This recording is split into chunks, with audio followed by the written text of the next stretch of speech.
Just 2 hours ago, Allied air forces began an attack on military targets in Iraq and Kuwait. These attacks continue as I speak. Ground forces are not engaged. This conflict started August 2nd when the dictator of Iraq invaded a small and helpless neighbor. Just a short time ago, you heard the president announce that coalition forces of Operation Desert Storm have begun a large-scale ground operation against Iraqi forces inside Kuwait. This phase of the combined air, land, and sea campaign has been carefully planned to force Iraq out of Kuwait with a minimum number of casualties to Allied forces. Indeed, analysis and computer modeling indicate that chemical agents released by aerial bombing did not reach U.S. troops in Saudi Arabia. However, we have identified potential fallout concerns in southern Iraq, particularly at the rare area chemical weapons storage bunker and pit area at the location known as Al-Qamishiyah. Our operations are designed to best protect the lives of all the coalition forces by targeting Saddam's vast military arsenal. Initial reports from General Schwarzkopf are that our operations are proceeding according to plan. You use protective overgarments, boots, masks. I don't think you have seen a single battle scene from the Desert Storm War where our troops were not in mock gear.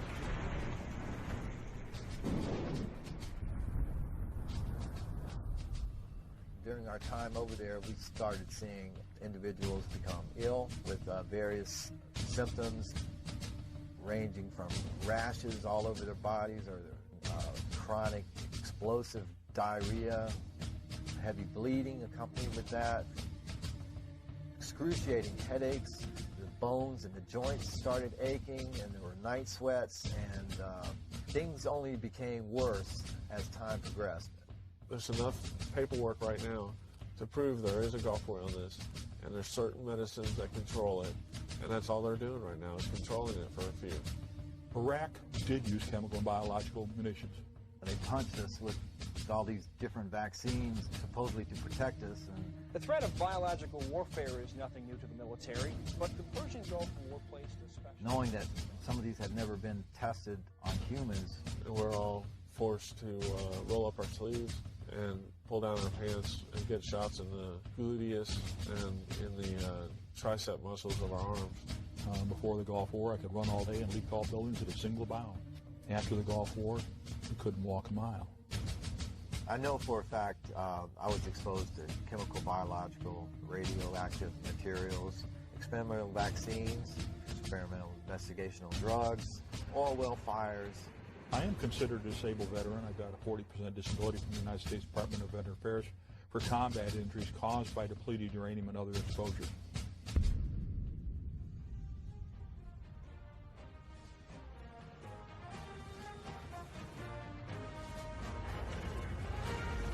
It is more than a trial by fire. It is a rite of passage. A challenge to join the elite. And if you succeed, if you can master your fear, outsmart your enemy, and never yield even to yourself, you will be changed forever.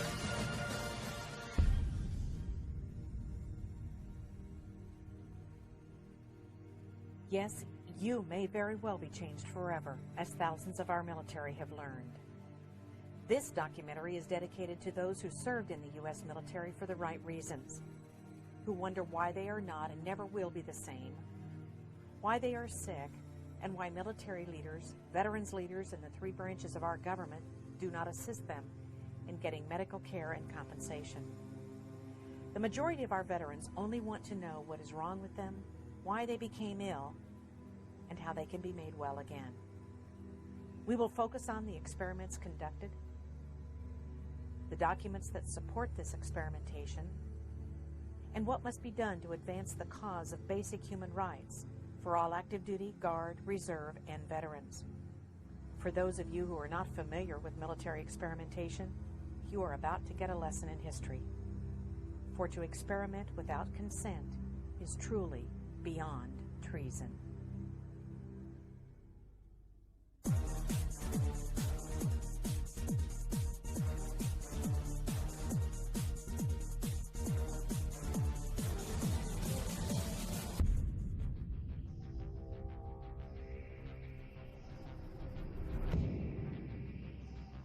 bomb away.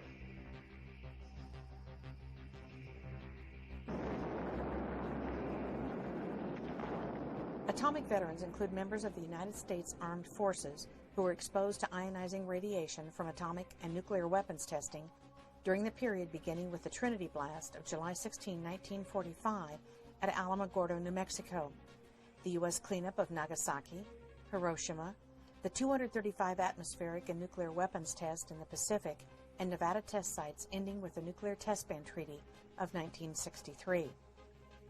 The National Association of Atomic Veterans recognizes that civilians, as well as military personnel, were exposed to harmful nuclear material radiation, and that many of these personnel have since died as a result of radiation-induced illnesses. Over 382,000 servicemen, as well as civilian personnel, took part in a variety of tests during the Cold War period, when the Atomic Energy Commission, working in conjunction with the Department of Defense, had troops participate in and witness the detonation at various Pacific and Nevada test areas. Most detonations were larger than and emitted considerably more deadly radiation than the two weapons which were employed against Japan at the end of World War II. During the test, various government agencies and departments were interested in learning about the various effects of atomic and nuclear weapons, as well as how these weapons affected the immediate performance of military personnel and equipment. Troops, ships, and various types of equipment were placed from several hundred yards to several miles from the center of each detonation. On many occasions, military personnel performed maneuvers in and around ground zeros without any protective clothing or respiratory devices. Since the end of these tests in 1963, there has been no government-sponsored medical surveillance of test participants, nor any effort to locate these individuals to warn them of potential health threats.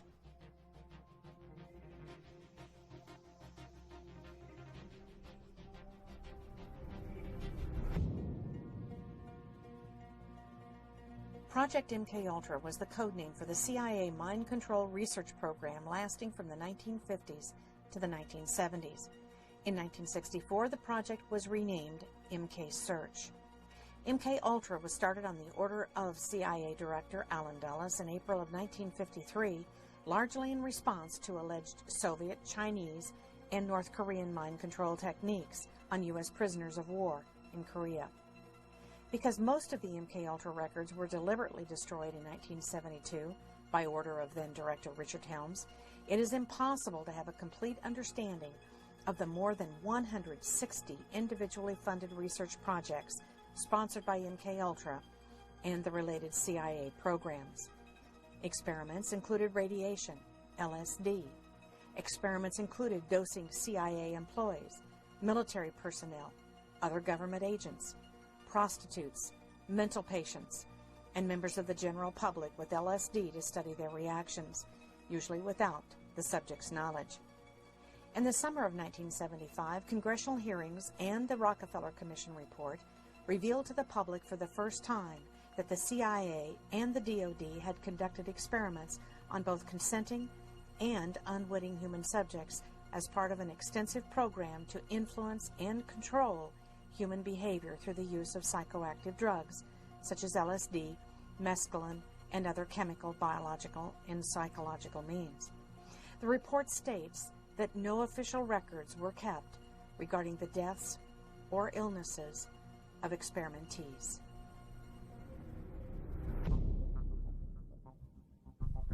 A U.S. Army project that ended over 25 years ago is now the subject of much scrutiny. Project Whitecoat was the Army's code name for a series of germ warfare studies conducted on about 2,300 Seventh-day Adventist servicemen from 1954 to 1973. Now the Army is investigating the long-term effects that the project may have had on its participants. They center on the Seventh-day Adventist Church and the role that it played in the U.S. Army's development of chemical and biological weapons of mass destruction. Under strict secrecy, the U.S. Army established Camp Detrick outside of Frederick, Maryland during World War II for the sole purpose of developing germ weapons.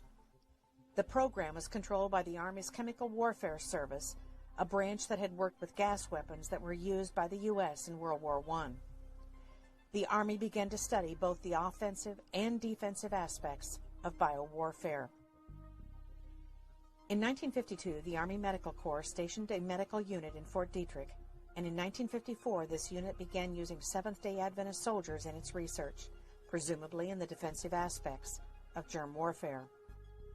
Fort Detrick was home to what became known as Project Whitecoat, the code name for the group of Seventh-day Adventist soldiers who were used as human guinea pigs in biowarfare research.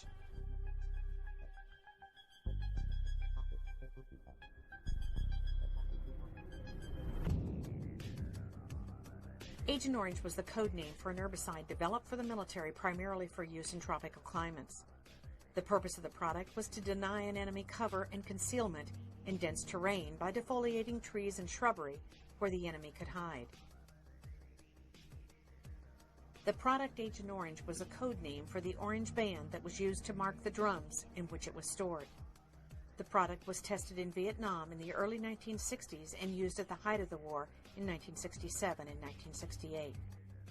Agent Orange was a 50-50 mix of two chemicals known conventionally as 2,4-D and 2,4,5-T. The combined product was mixed with kerosene or diesel fuel and dispersed by aircraft, vehicle, and hand spraying. An estimated 19 million gallons of Agent Orange was used in South Vietnam during the war, potentially affecting 2.5 million Vietnam veterans. On May 5, 1990, Admiral E.R. Zumwalt, Jr., in a classified report submitted the following: Report to the Secretary of the Department of Veterans Affairs on the association between adverse health effects and exposure to Agent Orange. In that report, he concluded that it was at least as likely as not that the exposure to Agent Orange caused numerous life-threatening, debilitating, and deforming diseases.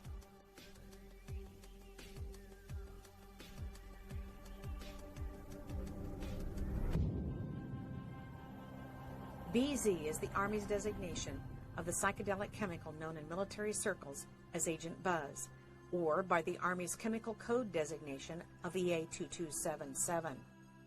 BZ was aerosolized, sprayed from aircraft, and utilized in conventional bombs. The effect of BZ was that it was psychotropic in nature. Over 362 human subjects were experimented upon at Dugway Proving Ground in Utah in 1964 under the code name of Project Dork. Most records of military experiments involving BZ are still classified and unable to be obtained even through the Freedom of Information Act. BZ was an incapacitating agent with paranormal hallucinations that lasted for not just days, but for weeks and months.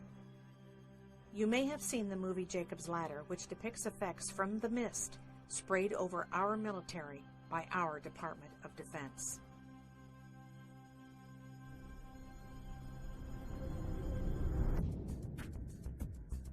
To this date, the Department of Defense continues to deny and stonewall the existence of a Gulf War illness.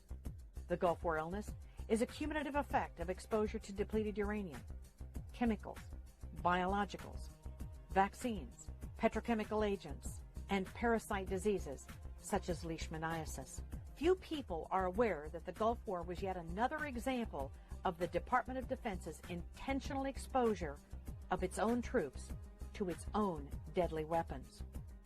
From 1984 through 1989, the U.S. government, with full knowledge of the CDC and the Department of Commerce, sold and transferred to Iraq $4 billion worth of deadly chemical agents, deadly biological agents such as anthrax, Clostridium botulinum, and West Nile fever virus.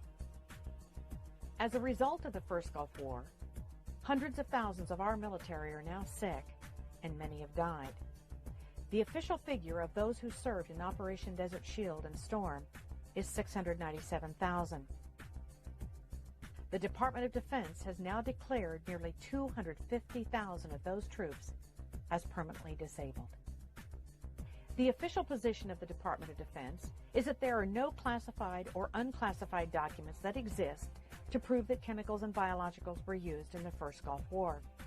But in only a 100-hour war, when less than 150 troops died, how do we explain the morbidity and mortality rate of nearly 450,000 of our servicemen and women.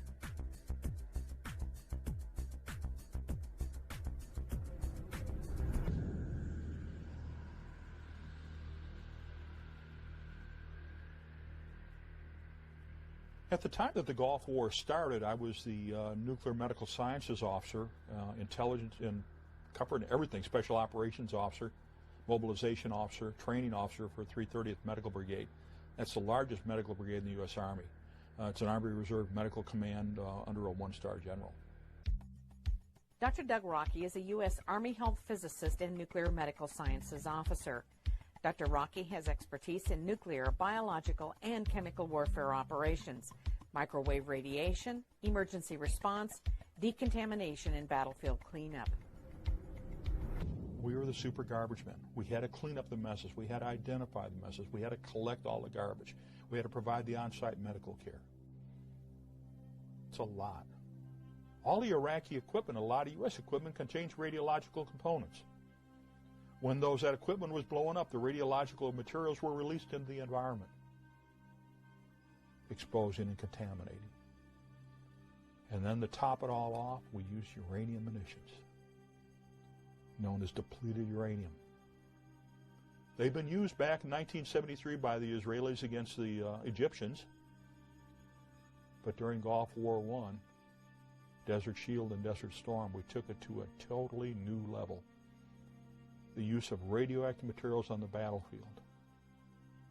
Deliberately taken tons and tons, actually over 350 tons of solid radioactive materials, and dispersed it across Kuwait, Saudi Arabia, and Iraq. Taking our radioactive waste and throw it in somebody else's backyard.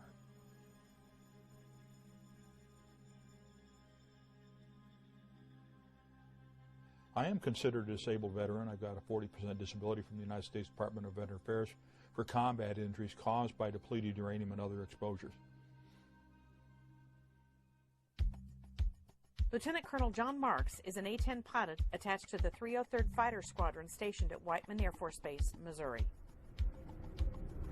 The reason it used depleted uranium is it's a very dense, heavy metal, and it's able to penetrate the most armor of any type of material used.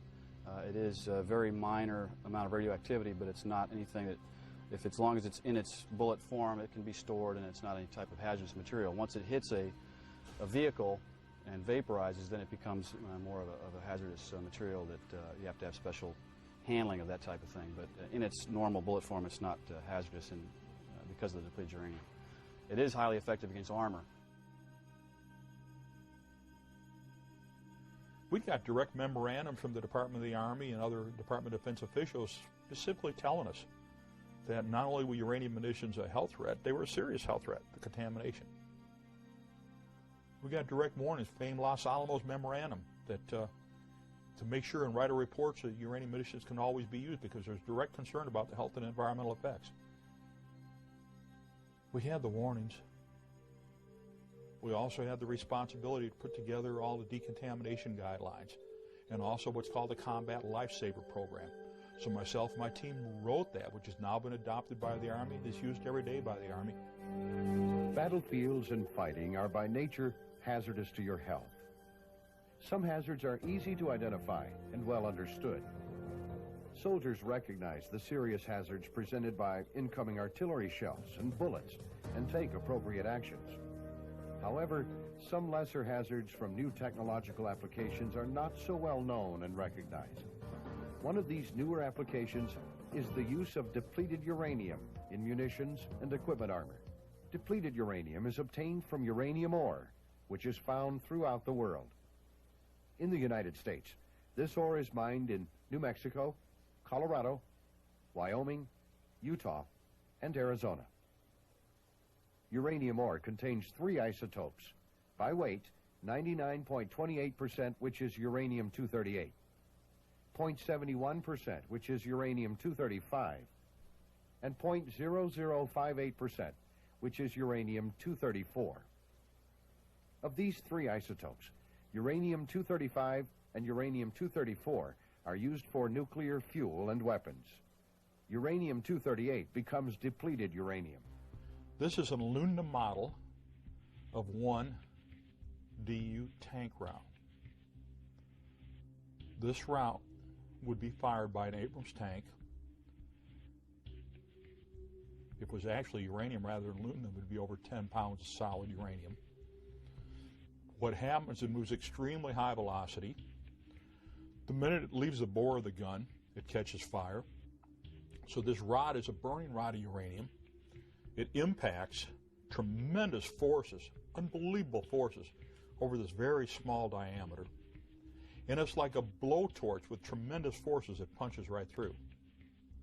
Now, as this breaks through and goes into anything, it can be steel, concrete, sandbag bunkers, wood, or anything. Uranium itself is soft. So you have parts of the fragments of uranium breaks off as it enters and goes through. The uranium rod emits alpha, beta, and gamma radiation and X-ray radiation. The alpha particle is a 4.15 MeV particle. That's 4.15 million electron volts. Now, the intercellular voltage, the voltage that your cell operates biologically, is 10 electron volts. So when that cell is bombarded by an alpha particle at 4.5 million electron volts, it doesn't have a good day. We have all kinds of other problems. We have the beta particle and the gamma rays, the X-rays. Now, we've actually measured the ionizing radiation emissions from a DU rod within, say, 4 to 6 inches at over 300 millirems per hour. Now, that radiation is continuous. So you get a fragment of DU into your body that's emitting at over 300 millirems per hour. Or if you're holding the rod in your hand, it's over 300 millirems per hour. And if you got the fragment, then you got the alpha particle in there, which is an extremely hot particle, 4.15 MeV. And we're looking at what we measured over 10,000 counts per minute, 10,000 disintegrations per minute, 10,000 alpha particles per minute. In fact, in May of 2002, the U.S. Department of Veteran Affairs reported that over 160,000 troops that participated in Gulf War I, the period August of 1990 through the fall of 1991, basically October and November 1991, have been classified as disabled from anywhere from 10 to 100%. Now, my own disability didn't come about until after May of 2002. The count right now is somewhere close to 200,000. When we look at all the troops that have gone into the Persian Gulf region between August of 1990 and May of 2002, when the last formal report was written, the U.S. Department of Veteran Affairs formally acknowledges over 221,000 individuals are labeled as permanently disabled, and over 10,000 are deceased that had service connection disabilities. There's a big difference. There's a 60,000 increase in individuals that are disabled amongst those that served after the fall of 1991. That disability is only due to residual exposures and immunizations that were continued to be given, because there was no active combat. There was no active maneuvering. So what's happened? Well, what happened prior to Gulf War I is pre-deployment health physical assessments were not given. And at the completion of Gulf War I, post-deployment health physical assessments were not given, even though we specifically requested it. In my own case, when I came back to get released after completing special projects, I said I was exposed to these. We need to do these tests. And they refused to do them. I've been a staff scientist at 2 nuclear weapons laboratories, 5 years at the Lawrence Berkeley Lab, where the Manhattan Project started, and 2 years at the Lawrence Livermore Lab. Lorraine Murray is an independent scientist who specializes in radiation issues. Her degrees include BS in geology, master's degree in Near Eastern Studies, and has pursued doctoral studies in geosciences at the University of California, Davis. For the past 5 years, my research is focused on the damaging effects of low-level radiation. The history of depleted uranium goes back to a 1943 declassified memo known as the Groves Memorandum. In this memo, depleted uranium is recommended for development as a poison gas warfare weapon.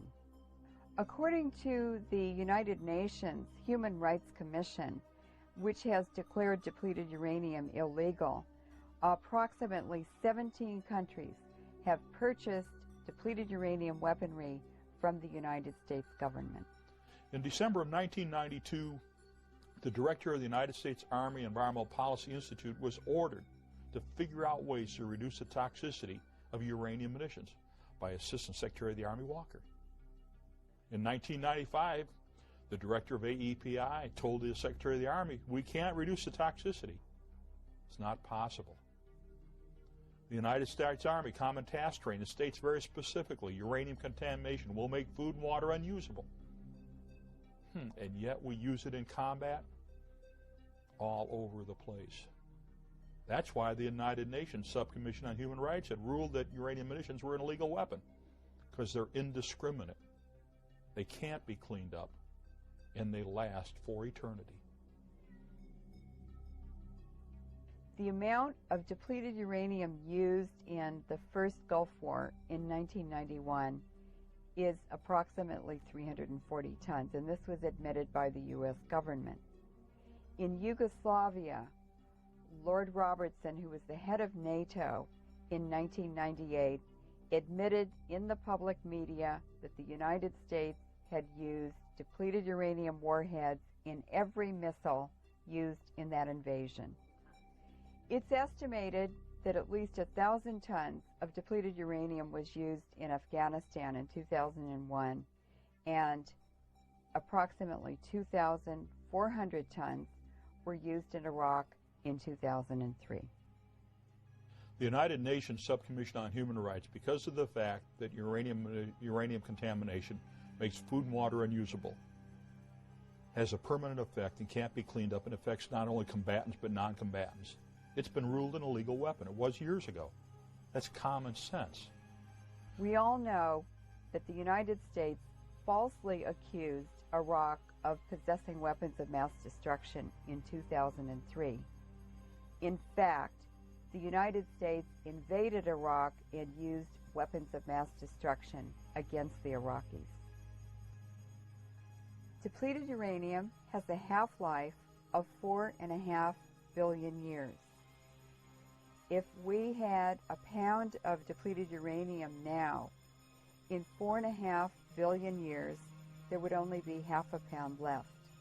This means that the Middle East and Central Asia and Yugoslavia are contaminated forever.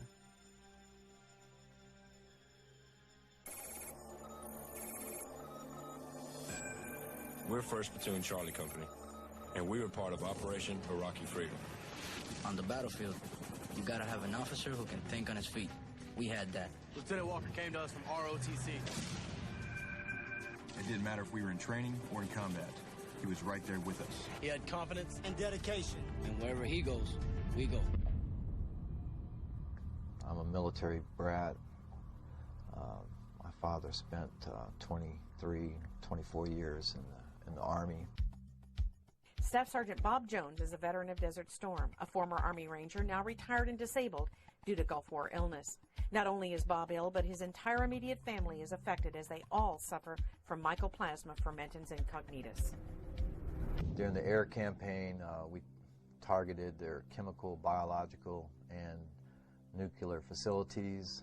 So we were exposed to chemicals, biologicals, nuclear radiation in the form of depleted uranium, and also direct enriched uranium, or EU, from those nuclear facilities that were bombed and targeted. And many of the coalition, especially guys on the front line, such as my unit and others like us, were in the area of exposure from the fallouts of the coalition bombings. And although this information became widely known as early as 1994, through testimony and release of GAO reports that showed that the meteorological data supported the fact that the downwind plume or fallout from the bombings drifted over a large number of the troops that were forward positioned.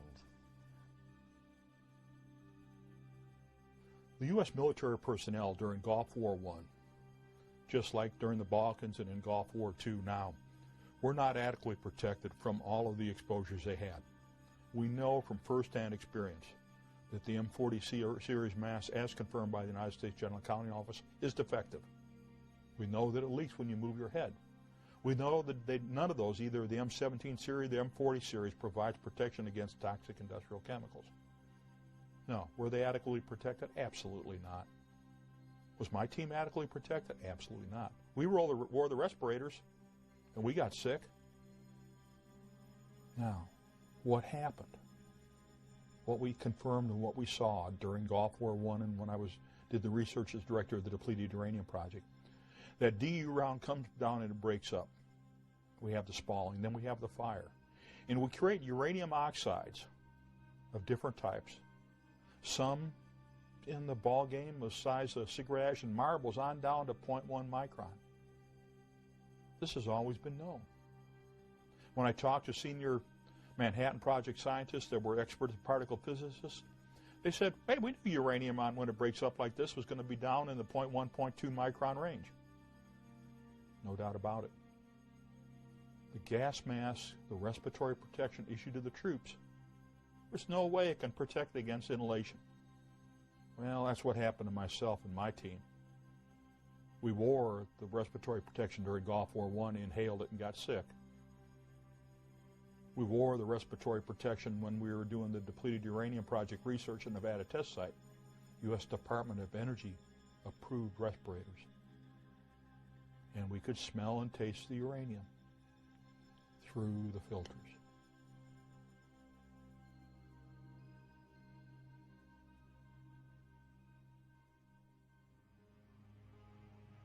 During our time over there, we started seeing individuals become ill with various symptoms ranging from rashes all over their bodies or certain areas of their bodies to having chronic explosive diarrhea, which in some cases was heavy bleeding accompanied with that.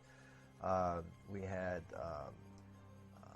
and I can speak for myself on this as well, excruciating headaches, the bones and the joints started aching, and there were night sweats, and you know, things only became worse as time progressed. And my unit in particular was deactivated after our return back to Germany in May of 1991. Some of the other individuals started showing up with other diseases, which included several types of cancers, and the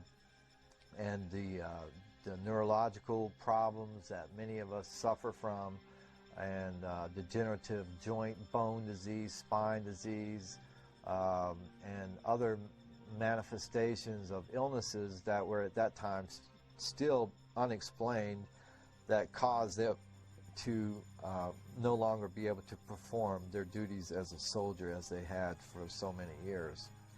And some of us that conceived children after the war, and I know of at least 2 individuals where their children were born perfectly healthy according to the hospital, and within 6 months after their return, their hearts literally exploded in their chests.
In the civilian population in southern Iraq, the Iraqi doctors are reporting very large increases in cancer, leukemia, diabetes, immune system disorders, and of course birth defects in the newborns. The babies are born without a brain, without eyes, without legs, or without arms. Sometimes the baby is born with a cyclops eye, just one eye in the forehead. And each year, these birth defects are more and more severe. Pediatricians now in southern Iraq are reporting that some babies are born without heads or arms. They're just pieces of flesh. Because Iraq is in an arid region with severe dust storms annually, this remobilizes the depleted uranium on the ground and on the battlefields. And so the civilian population will continue to be exposed to increasing levels of DU internally. The severity of the birth defects and radiation-related diseases will increase over time. In fact, depleted uranium is a death sentence.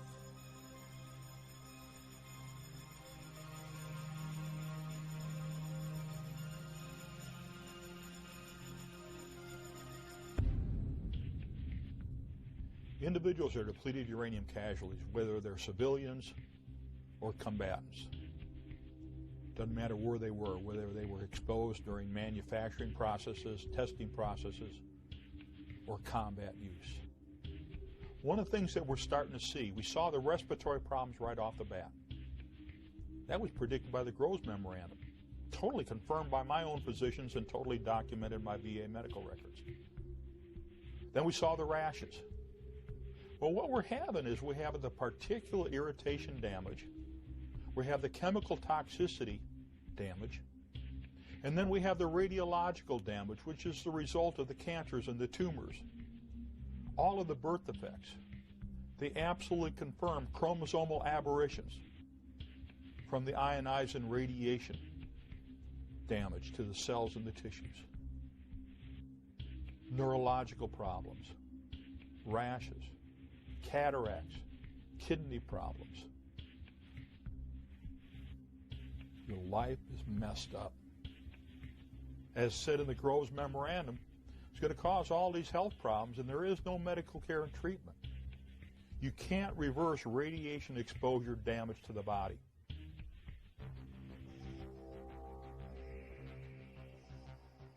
This represents a depleted uranium particle. The styrofoam ball in the center is millions of atoms of uranium, and the toothpicks are the tracks of the alpha particles that are released from the uranium nucleus. When these pass through the cell, they release tremendous amounts of energy, which cause the cell processes, enzymes, and hormones to malfunction.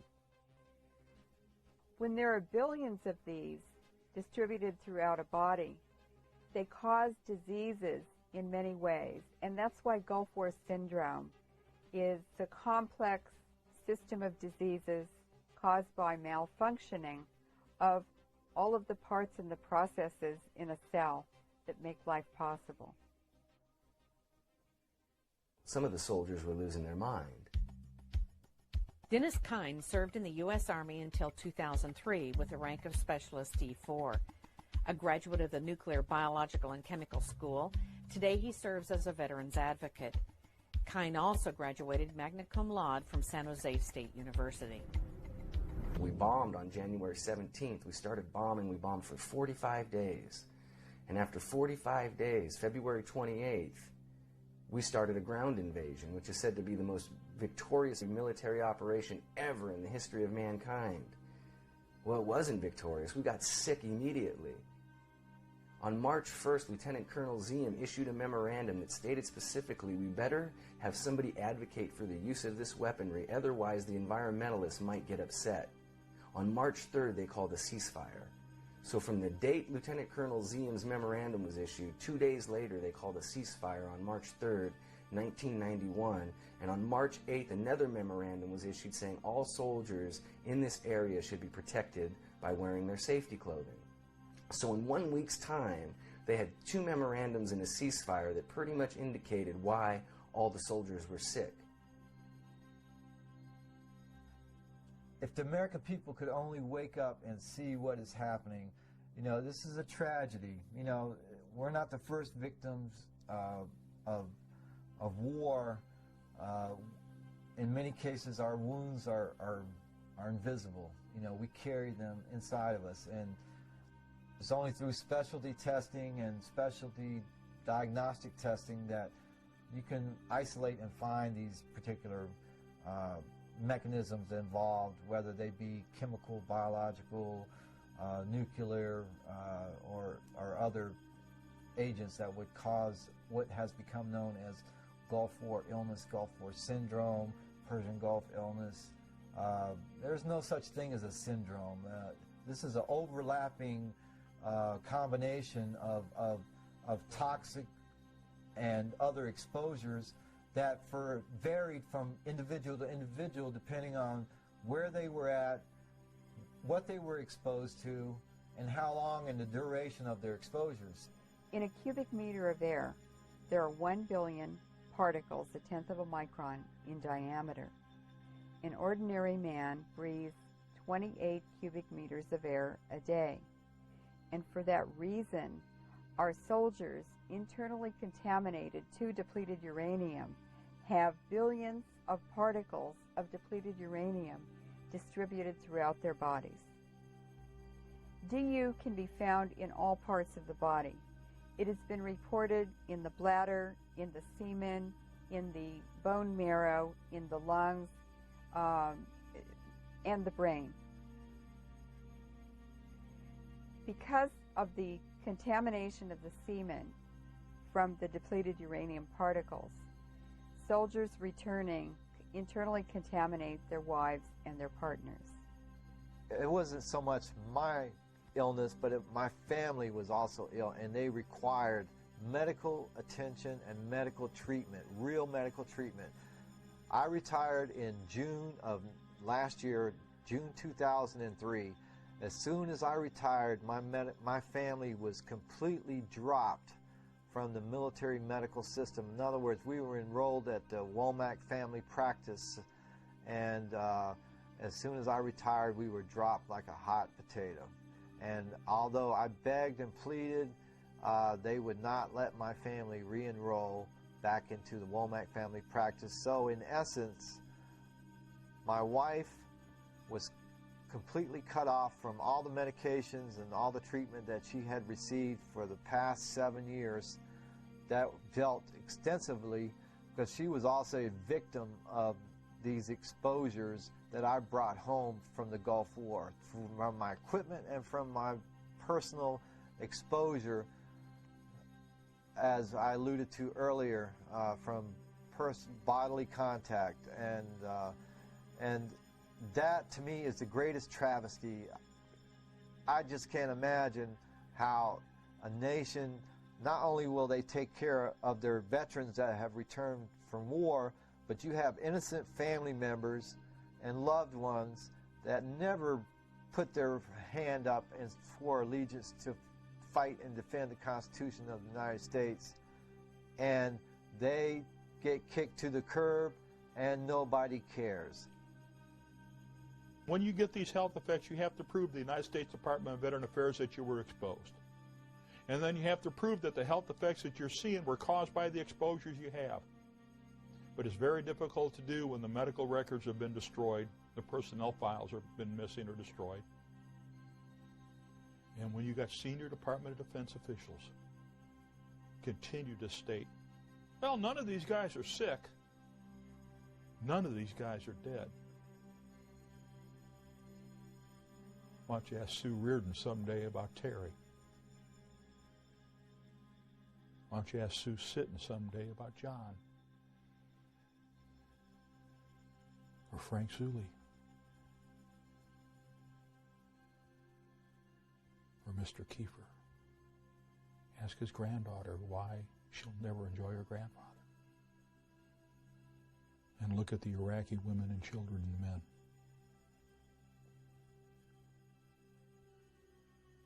Ask the question yourself. Is winning a battle but contaminate air, water, soil, and food worth the life of your son and daughter? Is it worth the life of the child? Not just those that are alive, but those that are going to be exposed because the contamination remains there for eternity. It's real simple. I was tasked to clean up the uranium munitions by name, by order, during Gulf War I. I was assigned as the Depleted Uranium Project Director. I did the research. I prepared the programs. I wrote the regulations for management. I wrote the procedures for management. And I got sick because I served my nation. And I was discarded. I was abandoned.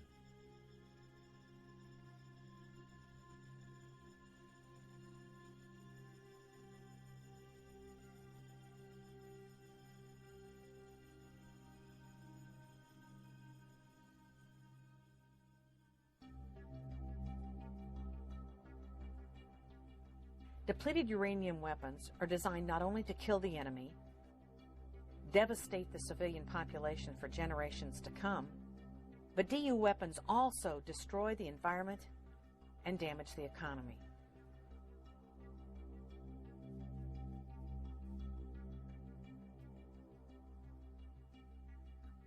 In 1996, the United Nations passed a resolution that made DU illegal under international law.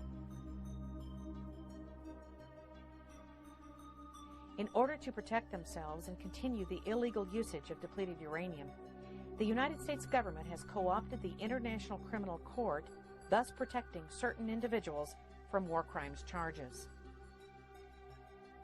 Unbeknownst to most U.S. citizens and unreported in the U.S. media was the International Criminal Tribunal for Afghanistan held at Tokyo, Japan, December 15th of 2002.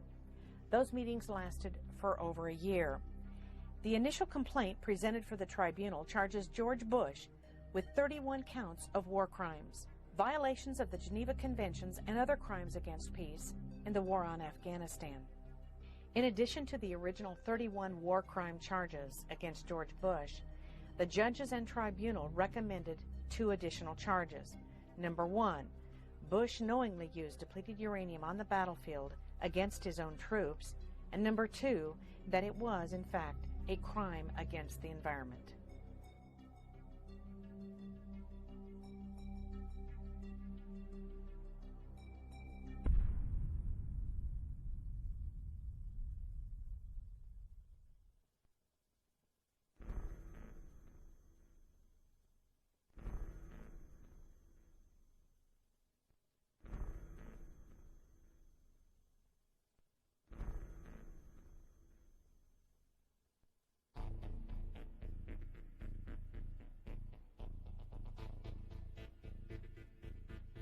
The United States Army, USAMR at Fort Detrick, Maryland, sold and provided the chemical and biological munitions and anthrax spores to Iraq. That's totally confirmed in the Regal Commission report written by James Toot and the subject of a made-for-TV movie called Thanks to a Grateful Nation that starred Ted Danson and Mark Helgenberger.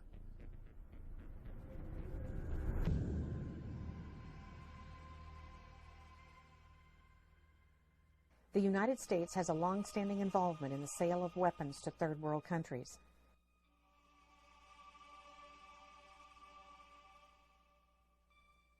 Donald Rumsfeld, a private citizen, met with Saddam Hussein as a political envoy of the Reagan administration on December 20th of 1983. It is a little-known fact that he was also president and CEO of the G.D. Cyril Pharmaceutical Company. According to Howard Teicher, author of Twin Pillars to Desert Storm, he and Rumsfeld traveled to Baghdad on December 17th in order to lay the groundwork for the presumption of full diplomatic relations between the United States and Iraq. Prior to that time, Iraq was on the known list of terrorist countries. Iraq invaded Iran in September of 1980. It is important to note that the ban on the sale of weapons was in force until 1982, when it was lifted with the strong objections from Congress. The U.S. began the transfer of helicopters to Iraq in December of 1982. In 1983, Banco Nazionale del Lavoro of Italy and its branch in Atlanta began to funnel $5 billion in unreported loans to Iraq with the blessing and official approval of the U.S. government.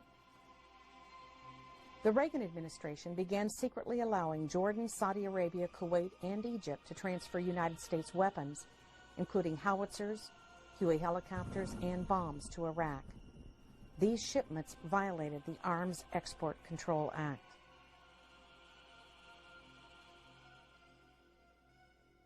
From 1985 through 1989, the Department of Commerce licensed 70 biological exports to Iraq, including approximately 21 batches of lethal strains of anthrax, shipments of weapons-grade Clostridium botulinum, and West Nile fever virus. In April of 1988, the Department of Commerce approved the shipment of chemicals used in the manufacture of mustard gas. The U.S., with the approval of the CDC and the Department of Commerce, armed Iraq illegally from 1985 through 1989.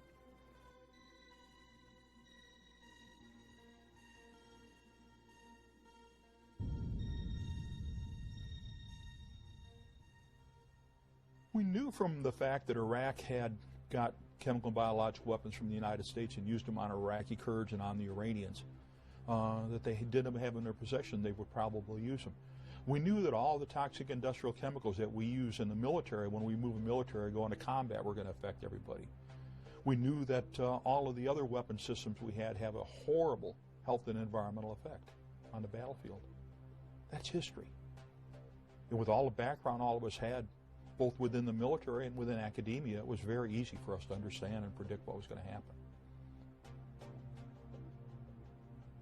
During the period of 1990 and 1991, we made a conscious decision, and this decision was a decision made between General Powell, General Schwarzkopf, General Horner, and Secretary Cheney to blow up Iraq's chemical and biological stockpiles in place. We also decided to blow up their nuclear reactors in place. This is all confirmed in Schwarzkopf's autobiography, It Doesn't Take a Hero, on page 390. For somebody who wants to look, you can go find out for yourself. At that time, we warned everybody that these exposures, downwind exposures, were going to have a disastrous effect on U.S. military personnel, on coalition personnel, on Iraqi personnel, and on the civilians and non-combatants in the region. That warning was ignored.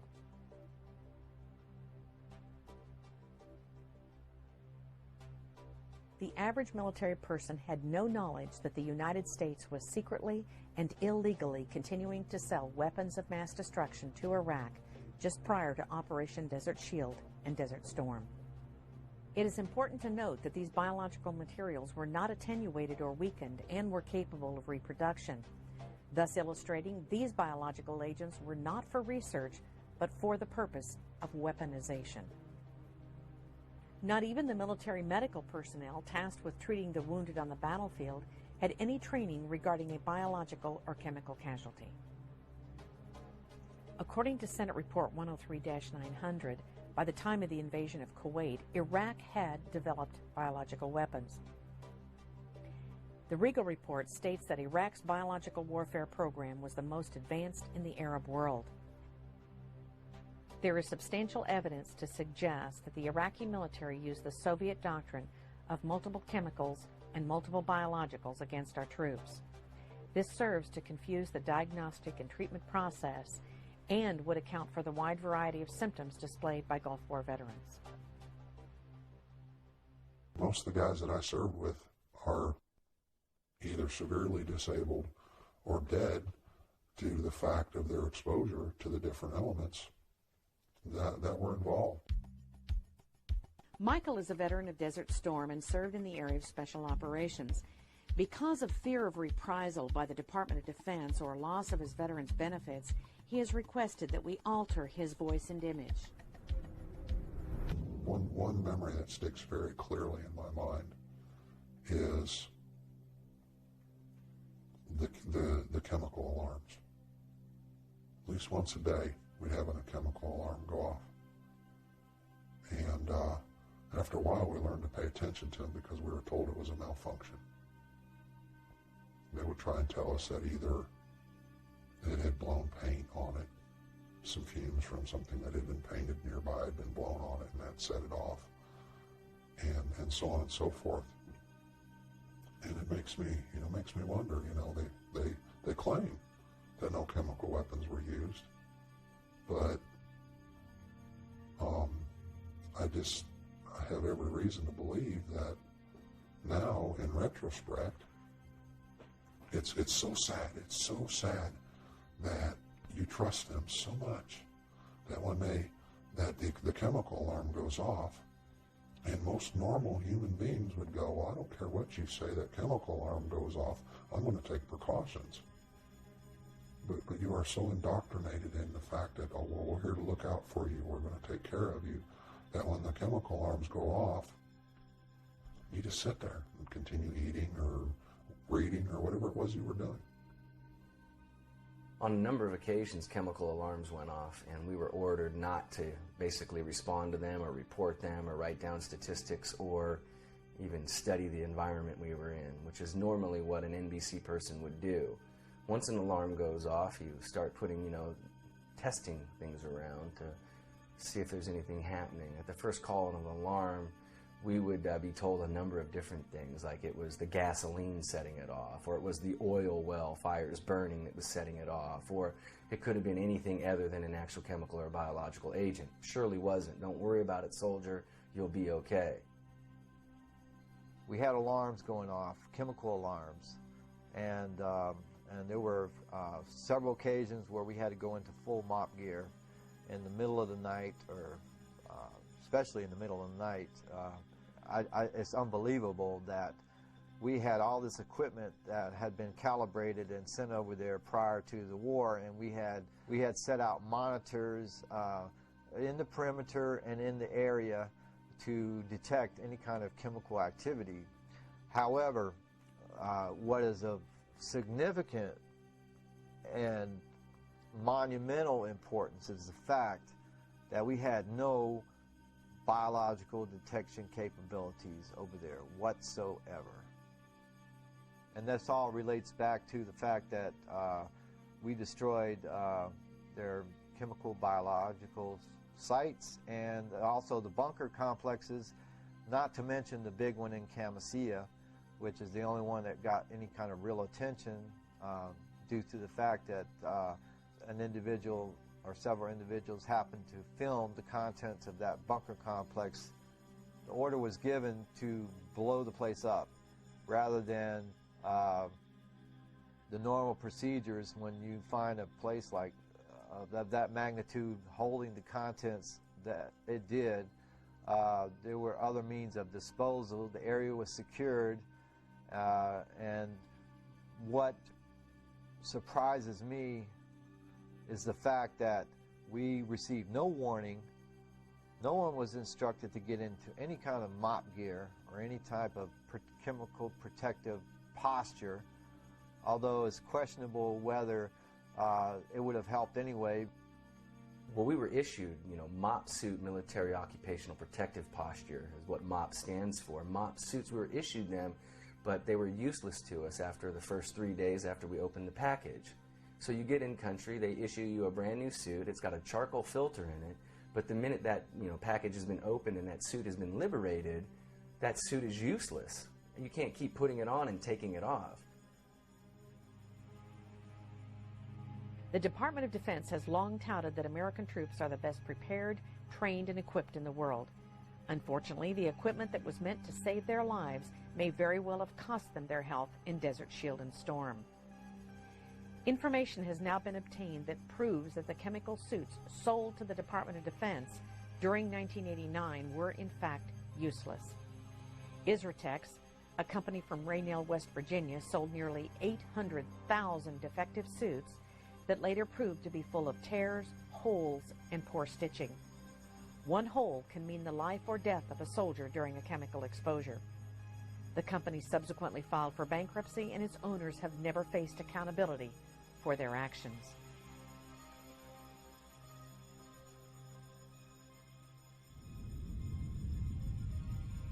The Camisea bunker complex is estimated to be 100 bunkers and 60 warehouses, each the size of a super Walmart. The destruction of Camisea was not even discussed until June of 1996, when it was addressed by Senator Specter at the Senate Armed Forces hearing. General Schwarzkopf said the following. As I stated, the first time I ever heard of Camisea was in 1996 when it was first announced by the Department of Defense, and nobody was more surprised than I was. A little later in his testimony, General Schwarzkopf apparently contradicted himself when he said the following. I remember General Franks came to me, and I assume it was Camisea he was talking about at the time, because it was about the same time frame, and talked about this huge ammunition dump that they had found with literally tons and tons and tons of ammunition in it, and there was no way they could possibly retrograde it, and I challenged him on that, and he convinced me that no, they couldn't retrograde it, and therefore they were going to destroy it in place. I said, fine. Now that's Camisea. From what I heard about the size of the bunker that Franks was talking about and the others that they blew up, these were huge bunkers with crates and crates and crates and crates of ammunition in them, and I can only assume that they either didn't recognize them or didn't see them at the time. We were under pressure to withdraw, and under the pressures of withdrawal, we did destroy everything we could so that the Iraqis couldn't fall back in on it using some other war against us. General Schwarzkopf just stated that he was concerned about the Iraqis regaining control of the ammunition that was contained at the Camisea ammunition depot. However, several individuals have come forward with other reasons as to why the bunker depots were hastily destroyed. Dan Topolsky. I was the Nuclear, Biological, and Chemical Defense NCO for B Company, 37th Engineer Battalion. I was on the Camisea Bunker Complex mission. Sergeant Topolsky was one of the nuclear, biological, and chemical non-commissioned officers in charge of identifying munitions at Camisea Bunker Complex in Iraq. I felt betrayed. I felt like we had been sold out for dollars when I saw what I saw inside those bunkers.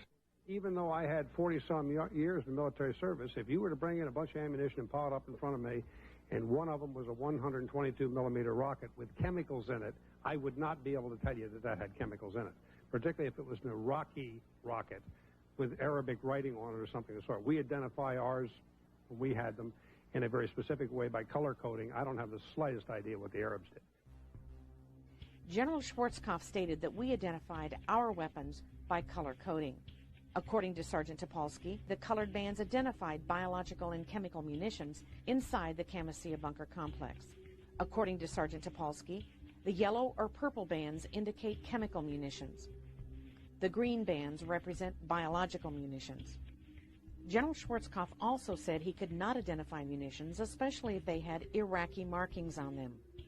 You will also note these munitions were plainly marked in English and indicated these munitions were supplied by countries like Jordan, England, Russia, as well as the United States of America.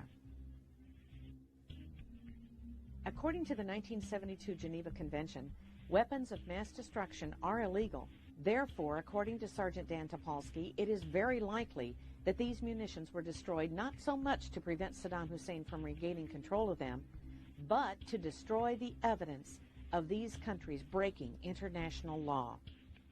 The 37th Engineer Battalion, way back in the air campaign, was ordered by our battalion commander not to wear our protective overgarments unless specifically told to do so. My company pretty much ignored that order because my company commander supported me when I said that that was dead wrong, and he's going to wind up with a dead company if he listens to it. Now, a lot of the other companies in the battalion didn't do that.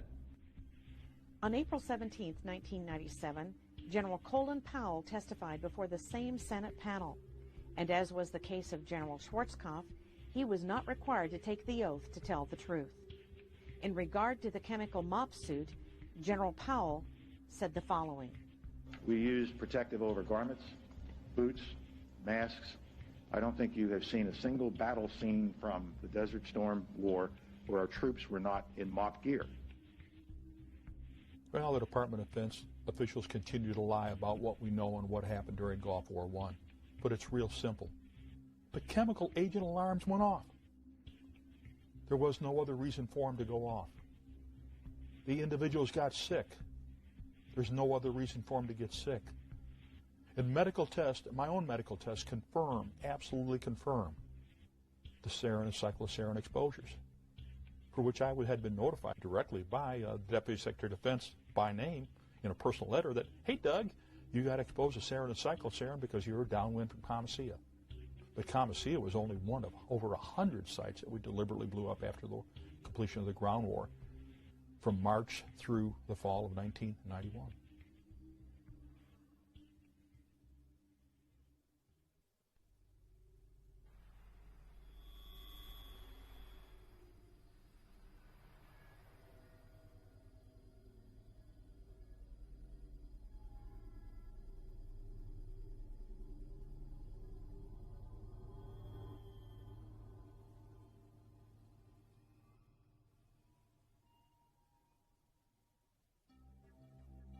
Even though the Department of Defense continues to deny the widespread use of chemicals and biologicals during the first Gulf War, Jonathan Tucker of the Monterey Institute of International Studies has demonstrated evidence for the use of chemicals in the Kuwaiti theater of operations. The U.S. intelligence reports show the presence of Iraqi chemical weapons. Military log entries describe the discovery of chemical munitions in Iraqi bunkers during and after the ground war. There are incidents in which troops reported acute, numerous symptoms of toxic chemical exposure. There's credible detections of chemical warfare agents made by Czech, French, and American forces. Chemical warfare agents that were detected by coalition forces during the Gulf War include the nerve agent Tabin, sarin, cyclosarin, and the blister agents sulfur, mustard, and lewisite. To this date, there has been no diagnosis or treatment offered by the Department of Defense or Veterans Administration. Dr. Robert Haley, MD of the University of Texas Southwestern Medical School in Dallas, Texas, has detected damage in the brains of those Gulf War veterans who were near the explosion of Comesea. Those injuries had resulted in not only increased social problems, but also a 90% divorce rate and increased crime rates among those vets who showed damage in the area of the brain that controls judgment. The children of Gulf War veterans have shown increased defects such as Goldenhar syndrome, a missing eye or ear, major organ or digestive deformities, and general failure to thrive. 13 years after the Gulf War, the Department of Defense still calls the Gulf War illness a mystery disease. Either the Pentagon employs the most incompetent researchers and physicians in the world, or the cover-up is by design that these troops are being denied meaningful medical care. We can only conclude that the Department of Defense is waiting for an army to die.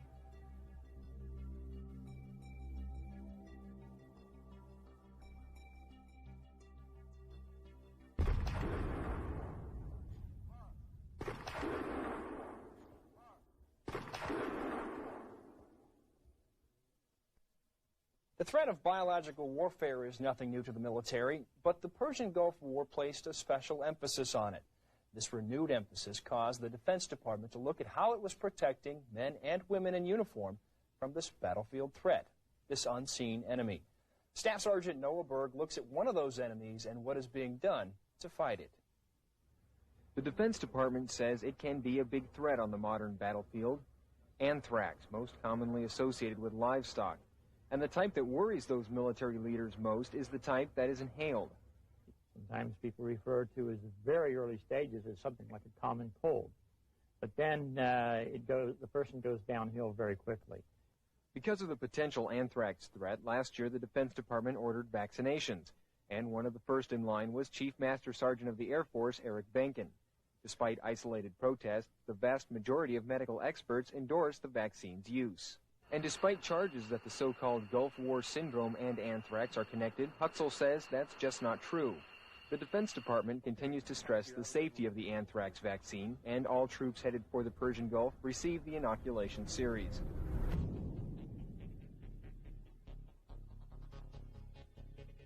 We had all the problems from immunizations. Our team was tasked with to put together the anthrax vaccine program in theater. But we were also ordered, do not record lots, batches, doses, who got them, what their reactions were, when they got them, or how many they got. Direct orders. There's enough paperwork right now to prove there is a Gulf War illness, and there's certain medicines that control it, and that's all they're doing right now is controlling it for a few. Staff Sergeant Mark Zeller was a member of Special Operations in the 18th Airborne Corps. He served in the Iraq-Iran War, Desert Shield, and Desert Storm campaigns. And we're all forced to roll up our sleeves and pull down our pants and get shots in the gluteus and in the tricep muscles of our arms. We all started getting sick, but we didn't think nothing of it because our flight surgeon was telling us that it's hygiene that's getting us. We're all not taking baths every day. It's like maybe once a week or once every 3 days. And that hygiene was supposedly getting the best of us, so we didn't think anything of it after that. They punched us with all these different vaccines, supposedly to protect us, and knowing that, some of these had never been tested on humans. My neck bones are degenerating. My lower back's degenerating. No one knows why. They want to go in there and scrape it and biopsy it. I'm like, I don't want to be in a wheelchair afterwards. It's pretty damaging to a guy that used to be in special operations and jumped out of airplanes for a living. So.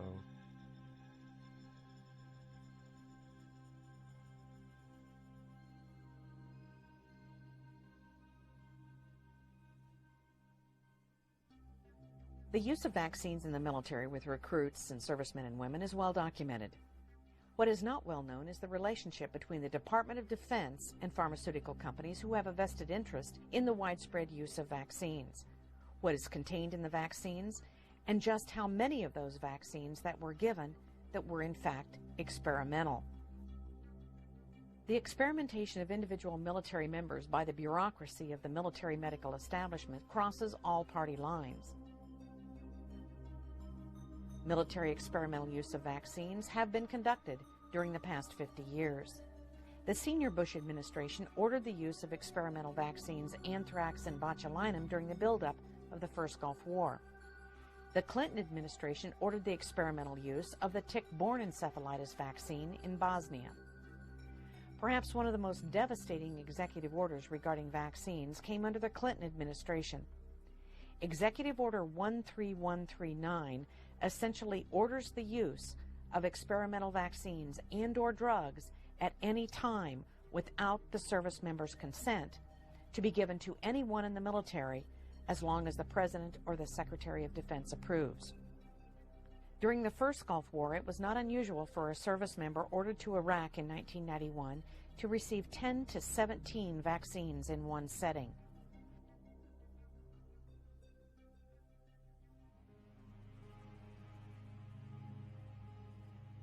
Thousands of U.S. and coalition military personnel who served in the Persian Gulf War are now seriously incapacitated from unknown causes. One common thread for all military personnel were the vaccines. Many of those who did not deploy became ill also.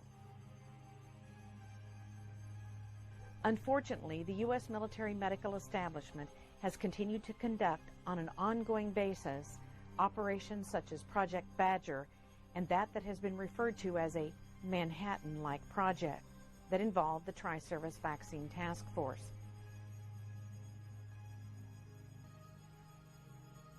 Credit for the best vaccine research should go to Gary Matsumoto in his acclaimed book entitled Vaccine A. Matsumoto concludes that the government covertly experimented on troops using squalene which is an oil-based booster used to make vaccines stronger.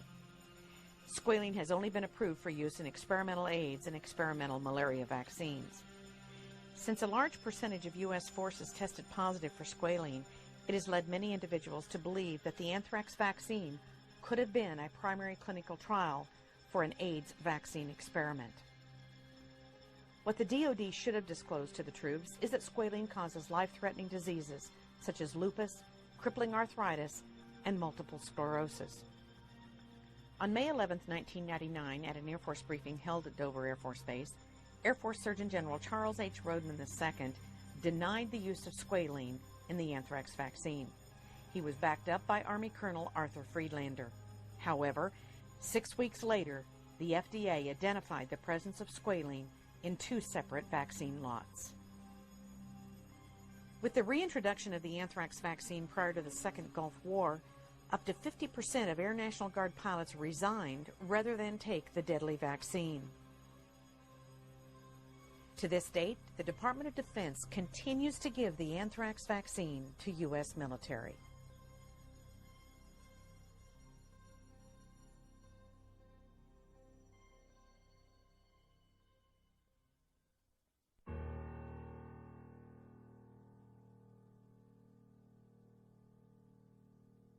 The minute you walk into a recruiter's office, the first thing they say is, "Young man, if you do this, you'll be taken care of forever." And in modern day, the 21st century soldier, it includes women. So men and women are promised health care should they become sick from the battlefield. And the fact of the matter is that since Operation Desert Storm concluded, 10 to 11,000 soldiers are dead. 250,000 of us get a check from the Veterans Administration for undiagnosed illnesses, and double that amount have actually gone to the Veterans Administration and entered into study groups known as ionizing radiation study groups and Gulf War depleted uranium study groups. And that's just being used as a guinea pig.